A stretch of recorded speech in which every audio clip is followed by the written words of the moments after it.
I think the thing that's most interesting about Dungeons and Dragons is that you can basically do whatever you want with a campaign. You can go into space. You can make a pirate thing. You can do the traditional sword and sorcery medieval routes, or you can do something like just anything.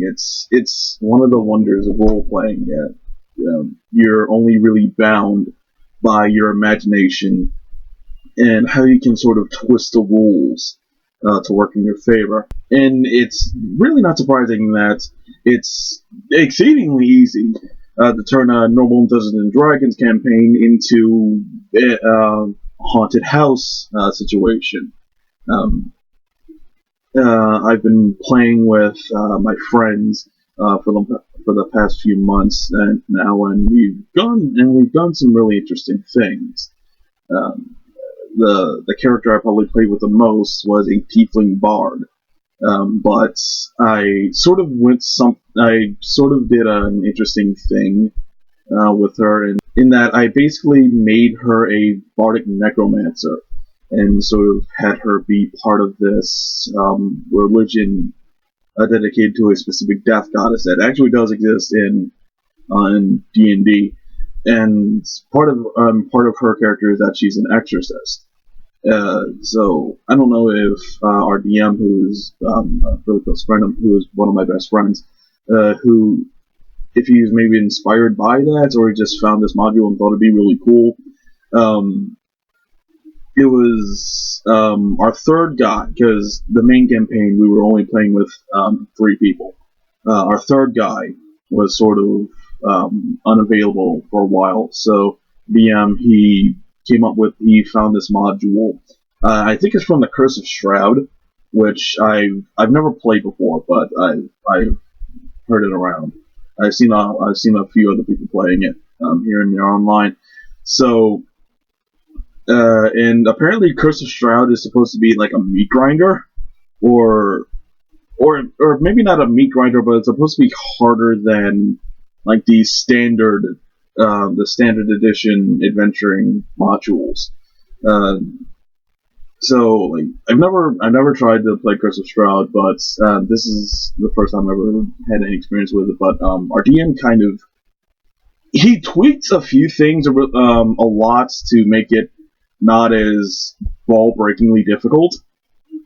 And he also, like, just to make things more fun for us and everything like that, because it's only two of us. Like, there's only 2 people going into this. It was called the Death House. It was a pretty standard haunted house type of situation, and it was pretty fun. Just real quick one shots of this video is probably not going to be that long. It's Halloween. I thought talking about the time I invaded a haunted house would have been a good story, especially since I haven't done any of these D&D stories in a while, mostly because I haven't, I've really only been playing with this one group, and I thought, I don't know, like maybe it'd be boring if I only brought in stories from this one group. So the premise of the Death House is, like I said, is a standard haunted house story. So me and the other player, I was playing as a dwarf ranger, and he was playing as a dragonborn fighter. Real simple. We were just like, I guess we were just like walking along and like just going on our next adventure or whatever the fuck, and these 2 little kids stop us, and it's like, and then they're saying, "Oh, our parents are trapped in our house. Can you please get them out?" And I think situations like this are where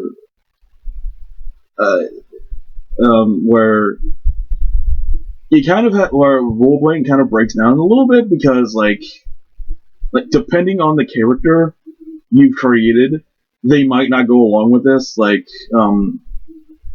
the paladin, the fighter, he, well, okay, think about the fighter, the player who was playing as the fighter. He's not keen on role playing. He's really good at fighting. You know, he's a min maxer. He's more about getting as many numbers, getting as many high numbers as possible, and like that's helpful. But it's also like he doesn't really put that much thought into the characters he's trying to play, as in their backstory or anything like that. He's more focused on how can I cause as much damage as possible, which is helpful. You know, it's helpful, but it's in role playing sessions it can get a little boring.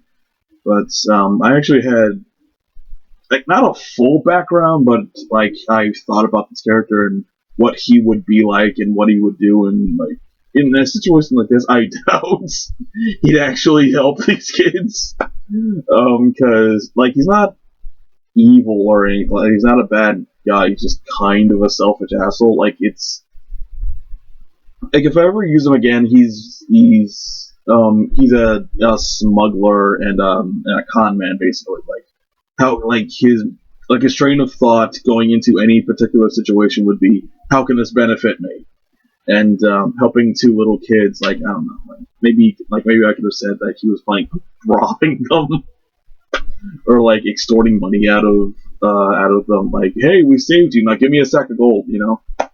So like I guess like you can always figure out a way, like unless your character is just like irredeemably evil for some reason, in which case why would you like unless you were specifically playing a campaign tailored to that character type, like why would you play someone who is irredeemably evil? But so we go in and everything looks normal. One thing I really loved when we first got in is that we went to the dining hall first, and like I peeked through the keyhole and saw that there was like a full stash of food there, and and the thing is that with my character, I actually talked my DM into giving me a musket. Like I had like a sickle and a club as like close range weapons, but like the musket was my main, like I'm going to fuck someone up type of damage option, and I did pretty good with it. Like I did I killed killed my fair share of shit with that damn musket. But so I looked at the keyhole, saw like the big the big table of food, and I draw my musket, and I just very carefully open the door, and I have my musket out, and I'm looking around, and, and like I just thought it'd be funny if because like there is a huge spread of food, so I just thought it'd be funny if I'm just carefully looking around, just hoisting my musket around, and then getting a piece of turkey and just eating it. Well, like I don't know, like in my head, I thought that like that would be the funniest fucking thing, and it kind of was, because I had to make a will saving throw, I believe, and I failed, which is I think I had decent. I don't know. Point is, I failed. So instead of like just cautiously eating a leg of turkey like a fucking asshole holding a gun, I actually just sit down and start scarfing it down. And it turns out the food is rotten, and there was an illusion cast on the room. So, like I'm pretty sure I got some kind of penalty. I'm pretty sure I got some kind of penalty from that, but I can't remember what it was. Like I think it fucked up my constitution or something. But yeah, like that was the first time we encountered something genuinely weird in the house. And it was like, okay, we gotta watch our step here, and we gotta look out, just keep an eye out and everything like that. Went to the kitchen, nothing really happened there. We went to I'm gonna say a drawing room. I don't remember. I think it was a living room or something like that. I don't remember exactly what it was. But we went into there, and we actually found like like a rack of, like a cabinet full of weapons, like a crossbow, a sword, scimitar, all sorts of shit. Like, I had a fucking musket, so it was good. But the fighter, he actually got a crossbow, and I think he got a new sword, but I'm not entirely sure. And just to kind of fuck with us, because that's the kind of guy he is, he had, like, there were these dog statues scattered around the room, and just to fuck with us, all the dog statues just looked at us, like, and we just ran the fuck out of the room and put a door up put a chair up to the door to lock it, to just like bar anything that was trying to get out. But like the DM was just fucking with us. The taxidermy dogs weren't gonna do anything. So I mean, he told us after the campaign was over, like, no, I was just fucking with you. Those things weren't gonna come after you or anything like that. It's just like, it was funny, just like add an extra layer of what the fuck is happening to the whole thing, because it was like, this was actually legitimately kind of scary. So and it wasn't even Halloween; it was like mid May, I think. I don't know, but yeah, like that was like that was the first hint that weird shit was happening, and this wasn't a normal house, shit like that. So. We go up to the second floor. That's important, because that's when we get our first encounter with a fucking living armor, and there's just two of us. So this is gonna be fun. We start fighting the living armor. We aren't doing shit to it. Like, if you ever fought a living armor, and like we were at like level 2 or 3. Like really, like fairly low level. So fighting a living armor isn't easy. And like, our DM actually, like, he realized that, and like, so like we basically had to fight smart, which is, despite the fact that he's all about getting big numbers with damage. The fighter wasn't that smart when it comes to actually fighting. Like, he'll roll and just, like, he'll stack his stats to get high numbers, but that's all he'll do. He'll just roll and get high numbers, and that's all he cares. Like, he doesn't just, like, talk, like, when I say he isn't good at role playing, it's not just he doesn't talk to NPCs or really engage with the plot or anything like that. He also, like, doesn't act like this is an actual fight.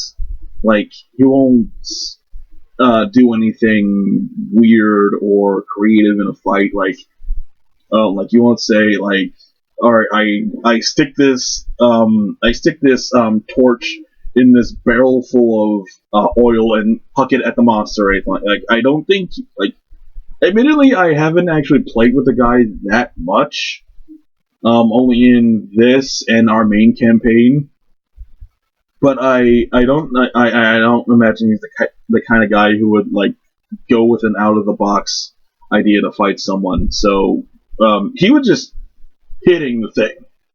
Like, that was his, like, I hit it with my sword, and I hit it with my sword harder, so, and, like, that wasn't, like I said, we were level 2 or 3, that wasn't gonna help us. So I very quickly thought about, okay, it's a fucking living armor, what can I do with it? What can I do with this thing? Alright, we're fighting it on a balcony, or on a banister. And it was just like, Thunderbolt, can I throw it off the side? Can I throw it off the side of the stairwell? Like, that was apparently like the right fucking answer. So, me and the fighter, we picked the armor up and just chuck it over the fucking banister, and it just stayed there. Like, I think it was programmed to just attack anyone on the second floor, but it doesn't know how to use stairs. So it's just walking around the first floor looking for things to fight, because this isn't its floor. I don't know what to do. What do I do? So that was our first major encounter, and it took a couple of rounds before we got to that. Like, okay, we aren't gonna overpower this thing. How can we just get it away from us? Like, okay, there you go. Okay, so that was sort of the first indicator that we had to, like, we couldn't just fight these things.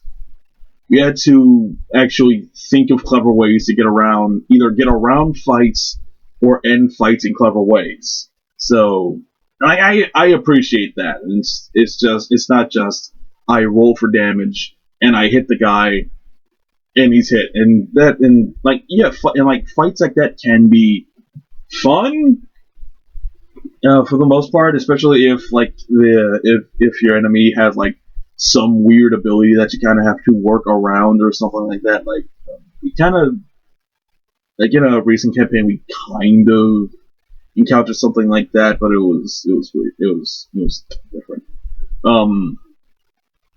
So a big part of this was figuring out why the house was haunted, and we went to the window, and I wanted to look outside to see if I could still see those two kids standing there, and of course they're gone. So like I figured, oh fuck these, like those were the ghosts, and like no, they kind of were, but not really. So like that was something tricked us into coming here. So, but we by like exploring and like poking through things and doing like little investigations and stuff like that, we were able to piece together a little bit of the puzzle. Like we got most of it. Admittedly, like in the I'll get to that. So like at this point, we could piece together that this was a normal family. Like it's a fairly big fucking house, like 2 stories plus an attic. 2 stories plus an attic. Like no, it's 3 stories plus an attic. There you go. Okay, so it's 3 stories plus an attic. Second floor was like it wasn't like the bedrooms were on the 3rd floor. The second floor was like just like I guess like guest rooms and like not exactly not a banquet hall, but like just like a room with a piano in it and like a sitting room. I don't fucking know. Like it was kind of like the floor on it was kind of like the room on the 1st floor with the dog statues and the drawer for weapons, and it had a library in it. And in the library, of course, there's a fucking hidden passage that led to I don't want to say an alchemist lab. It was like an occultist's study, I guess. Like it had occult books in it, and it had like an altar and shit like that. So that was the first, like we obviously the fucking house is haunted, but this was the first clue we had that someone summoned something here, like someone brought something into the house, and that's why it's haunted. So we were able to figure out that a family lived here, obviously, husband, wife, 3 kids, and a nanny. And obviously the husband was fucking the nanny, and we were able to figure out that the nanny, like the 3rd kid, was the nanny's. Yeah. And we were able to sort of piece together that the wife was. I don't think she was like a dedicated magic user. Like she wasn't like a wizard or a warlock or anything like that. She just knew enough about magic to summon a thing because she wanted to get rid of the baby and the nanny. So you know, the nanny's room, the kids' room, the kids' room, the nursery and shit like that, and the master bedroom with where the husband and wife stay. and we obviously we ran into a few weird things, but nothing that bad. Like we didn't have any more fights or anything like that. Not for a while. Then we found a passage behind a mirror that's open up into the pathways to the attic, and that's where we first found the actual ghosts. First we found like I don't know if the wife summoned the thing. Like the nanny's dead. Like the wife killed the nanny. But I'm not sure if the wife did it directly or the thing she summoned did it. But either way, the nanny's dead. We found her body and sort of we talked to her ghost and sort of let the ghost and like talked to the ghost and told her that we're gonna set whatever right and she can move on. And she moved on, and that was it. And we actually because we did that. That room where we found the nanny's corpse actually sort of became a safe room. So we actually stayed there for a little bit. We recharged. I think we were in one other fight before we got here. Because like just the knight armor wouldn't have fucked us up enough, so that we needed to take a rest. So yeah, okay, yeah, we fought something else, but I can't remember what it was.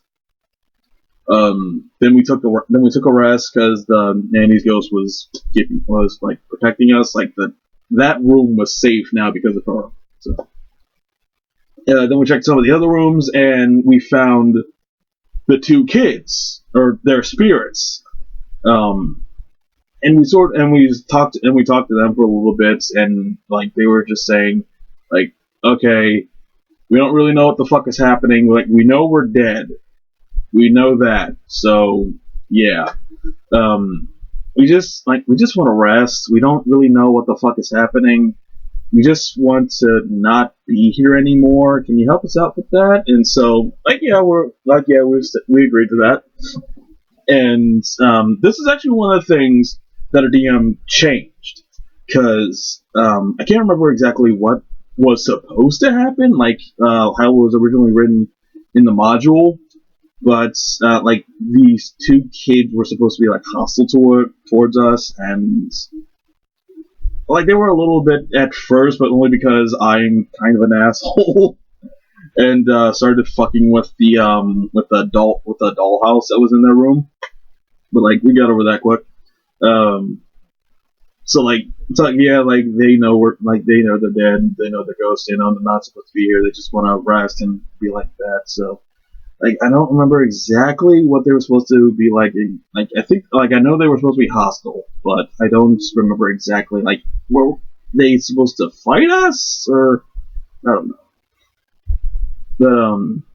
We agreed to help them obviously, because that's a weird thing about role playing, or at least it's something I kind of have an issue with, is that despite me going in with the idea that this character is selfish and only in for himself, I'm not like that at all. Like I'm actually I am an actual honest to God altruist. Like I genuinely believe that you should help people solely for the sake of helping them. So the more I learned about what was happening in here, the more I genuinely just wanted to help this family find whatever sense of peace that they could. And like that wasn't my character, that was me saying that. So even if you have an idea for a character in mind, or at least for me, I don't know how to I think it is the same for most people. It's like your own judgments and your own way of thinking like can't escape when you're playing something else. Like unless you're playing as a character who is just fundamentally different than who you are, so then you're always kind of cognizant of the fact that okay, this character has to act different than me. I can't, like, if I would choose this, they have to choose that. So, and like, So like, and even then, I feel like when you're really into the moments of role playing, then just who you are just kind of comes out, and that sort of happened to me in this campaign. Like, my character is supposed to be really selfish and out for himself, but like at this point, I just wanted to see the story end as happily as it possibly could. So like, I was just on board to do whatever I could to help this family out, and I'm not entirely sure like this dwarf character I made would actually do that, but it's what it is. What it is. Like, that's it. So part of the way that we were supposed to help them was to essentially take them to their graves, and like this was obviously it's a big fucking house, so were really wealthy people. They actually have a family mausoleum in the basement of the house. So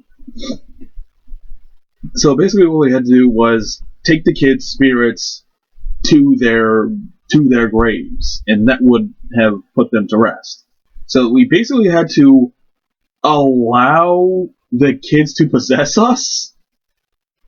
Like, that's kind of how we had to do. Like, that's kind of how we had to do it. And I was really skeptical because I wasn't sure how that was gonna work. Or if like these kids were like the kids we met outside and it was the house fucking with us, but like we eventually decided to go along with it, and like it was the only way we were gonna help them, so we went along with it, and it was legit. It was the kids, so nothing too bad happened, but because we were possessed by two children, like their personalities kind of came out in us a little bit. So we were in one fight while we were possessed by the kids, and like their personalities kind of took us over a little bit because I was possessed, like it was a brother and a sister, and I was possessed by the sister, and the fighter was possessed by the brother, and the brother was kind of a wuss. So when we were confronted by, like, it wasn't a single monster, it was like a mass of like these flesh-eating bugs, and like the brother got scared, so the fighter was hampered a little bit, but he did his thing. He did enough he could. Like, he used a breath weapon to kill a bunch of the bugs, and like I lit my club on fire, and just like fire. The bugs, like I burned them all, like I burned most of them, and then we just we stomped them and crushed them and everything. Like we got through it fine. We got through it fine, and we found the two kids' tombs, and they went to rest. But before they did, the sister, the older sister, was like, okay, now find our baby brother and put him to rest, and we'll be fine. And so that was our next mission: try and find the baby's spirit or corpse or whatever, and try and put that to rest. Oh right, I actually forgot because it's funny because I forgot this while we were playing game 2. We found a dog in the house, just a normal fucking dog. Like, it isn't a ghost, it isn't a zombie, it isn't like a demon in the form of a dog. It was just a fucking dog. So we kind of forgot about that. But it was apparently just following us around this whole time, and like we didn't really pay attention to it, and but the dog is semi-important. Like, he will come up again. So we put the kids to rest. Then we keep exploring these underground catacombs, because like it isn't just a tomb; it's like a full like underground maze with like different corridors and shit like that. Like a fucking a whole fucking common area with benches and desks and stuff like that, and like it looks like a place you go to eat. It was really weird, but that's where we got into our next fight, and that's where the fighter died.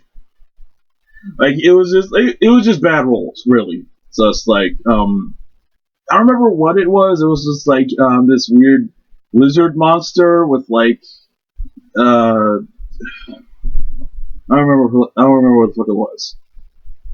It was this weird lizard monster that wrapped itself around the fighter's neck and started biting him and bashing him in with its. Like, it had these, like, massive rock hand or, like, stone gloves or whatever the fuck on its arms, and it was just, like, bash your fucking skull in. Like that's actually one of my proudest moments in this whole thing. Like, not because, I mean, it's kind of bitter because, like, the fighter still died, but I got an amazing shot on this fucking thing. Like, it was still wrapped around the fighter's head, and I just took aim and, like, blew off a piece of its fucking skull. Like, that was an amazing shot. I am so proud that I did that. Especially since there was a chance I could have shot him in the face. I could have shot the fighter in the face too. But no, I hit the thing. It didn't kill it. It didn't kill it, but it did some massive fucking damage to it. So that was something. But like I said, like, the fighter got some really bad rolls and he ended up dying. It's real bad.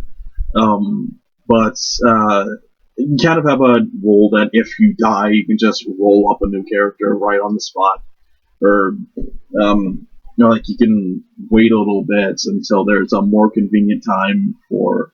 Oh, hey, a new guy came in. Come in, new guy, and be part of the party now.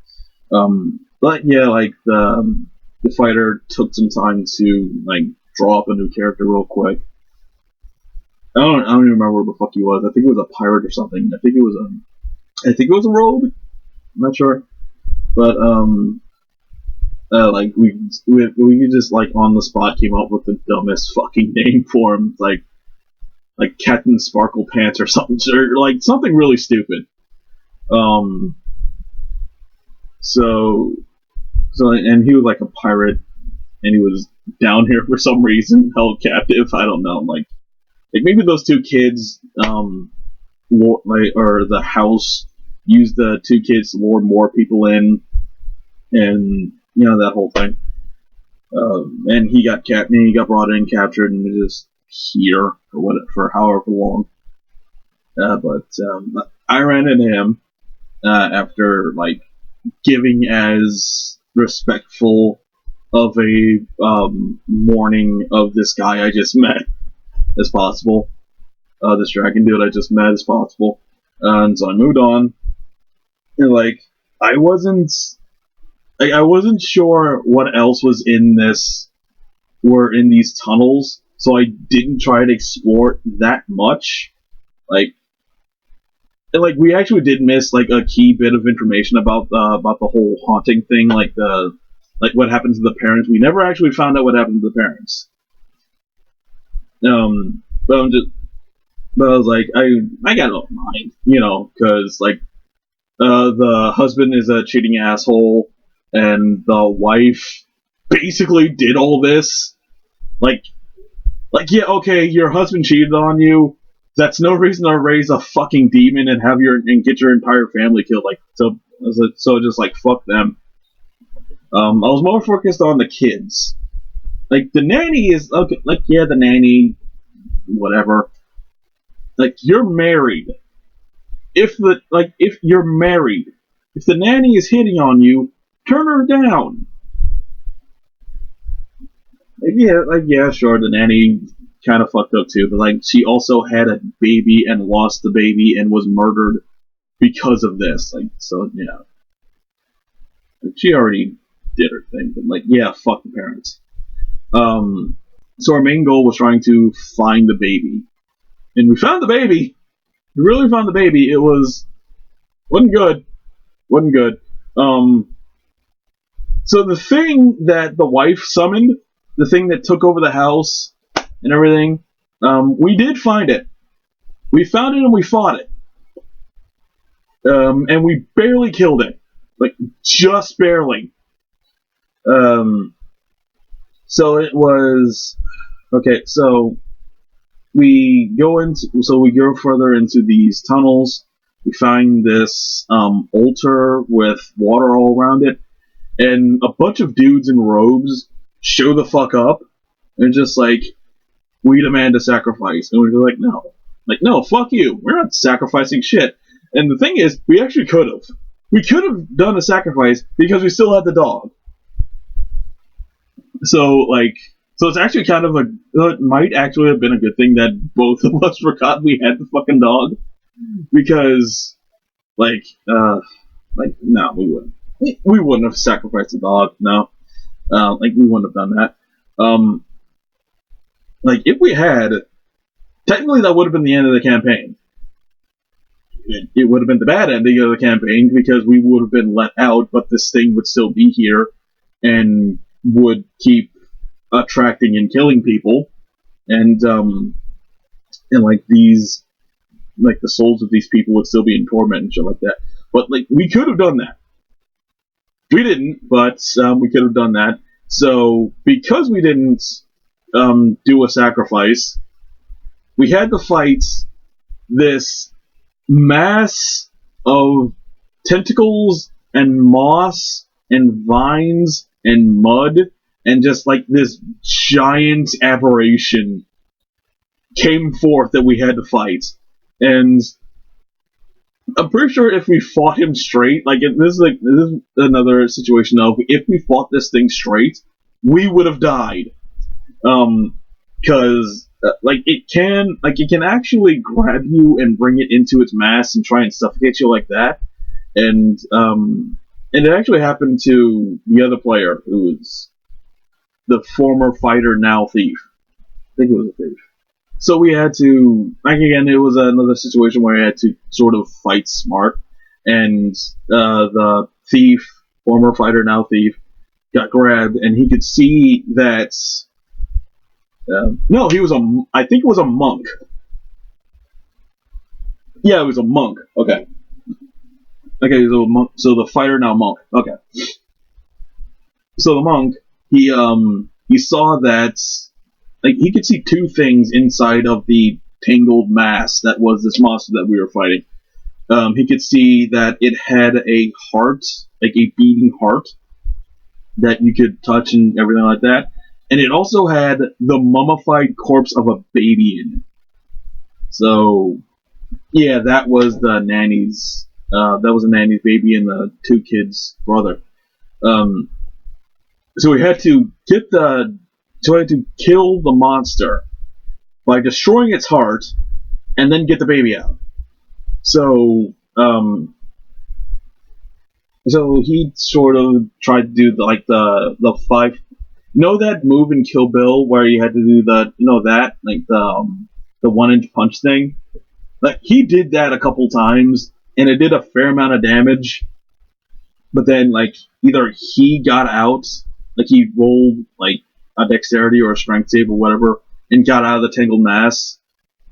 And it's okay, we need to, it has a heart, we need to destroy it. And also the baby is in there.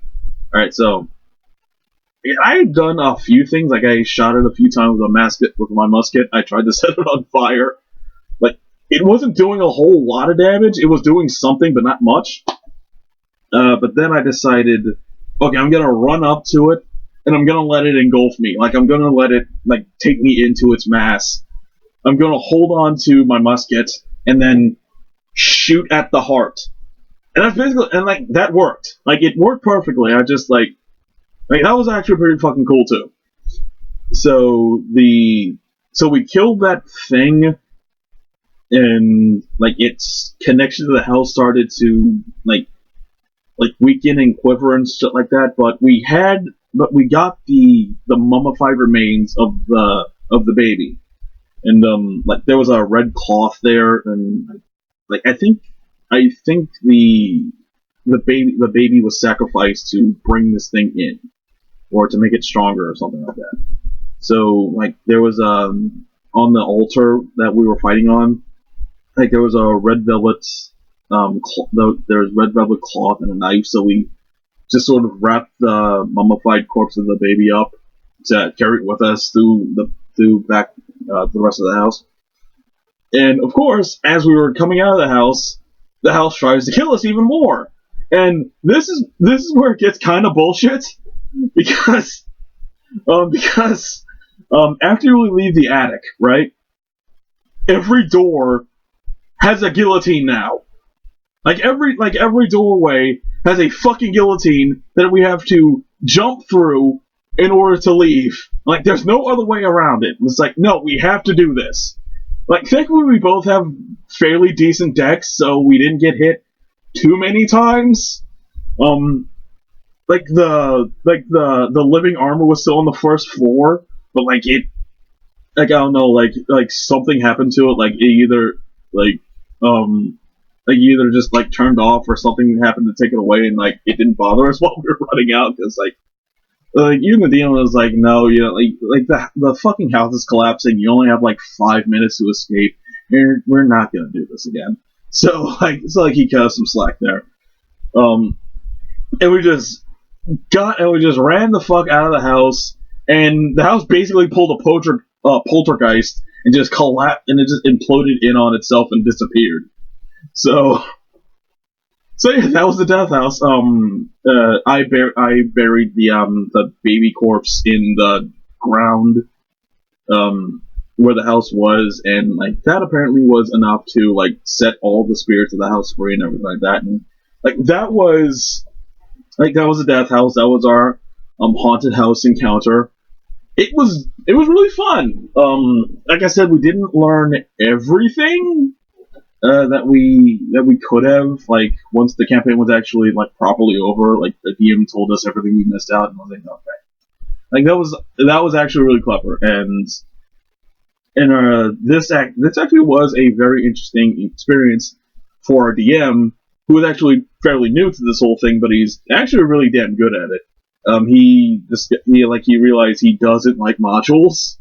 It's like he prefers to make things up on the spot as much as he can. Like he'll plan shit out, but he likes things to have some wiggle room in them because we're all very like improv heavy in this sort of thing, and just kind of going with the flow and just doing whatever stupid thing pops into our head and just seeing where that takes us. Because like there have been many examples during the campaigns that we played where his description of an event is like one paragraph long, and we're like, so in one campaign, this real quick, that's just a story.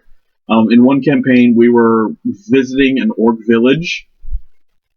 We had to get past this orc village to get to this magic gate, and the DM only had the only thing he wrote for this village was a village full of orcs stand between you and the gates. That's it. One fucking sentence. We stayed there for damn near an hour. Like, we were just doing so much different shit in this one area he had nothing planned for. I feel like he gets more of a kick out of doing, like, just coming up with an idea and just sort of improving our way through the whole thing instead of, like, a fully scripted, this has to happen here, this has to happen here, this has to happen here type of situation. So, I'm pretty sure there are DMs who can work with modules well, but ours just isn't one of them.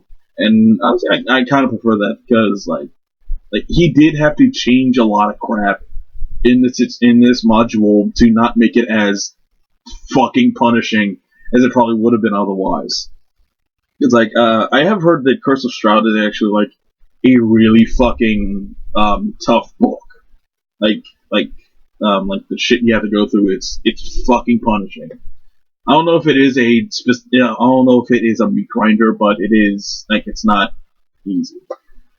I hope you enjoyed the story time. I'm Ad No Mercy, the Mad Hatter. I'll see y'all later.